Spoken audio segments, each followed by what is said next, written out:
Challenge'imizning 11-kuni. Ertalab turib har doimgidek bir stakan mineral suv ichib oldim. Zavtrakka qaynatilgan tuxum bilan choy ichdim. Keyin idishlarni yuvib olib, rakvinani ham yuvib oldim. Sizlar ham menga o'xshab tez yuvib turasizlarmi? Ishlarim o'qib bo'lib, dars stolimga o'tirib, bugungi planlarimni rejalashtirib oldim. Oshxonaga borsam, oyim qulupnayli pirog qilayotgan ekanlar, men ham qarashib oldim. Namoz vaqtim bo'lib qolgan ekan, namozlarimni ham o'qib oldim. Kichkina ukam rosa ko'chaga olib chiqing degdi, tez kiyimlarimni kiyib olib, ukamni ko'chaga aylantirishga olib chiqdim.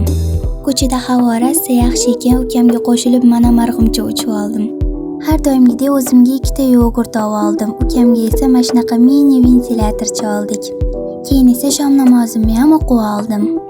Oyim bilan nimadir yegimiz keluvdi, shiringina qarsildoq somsalar pishirdik. Idishlarni yuvib olib, dars stolimga o'tirib, bugun bajargan planlarimni hammasini belgilab chiqdim. Ishonasizlarmi, bugun bajarmagan ishimni o'zi qolmabdi. Shu joyda podpiska bo'lib qo'yish esingizdan chiqmasin. 11-kunim shunaqa o'tdi. Hammaga xayr.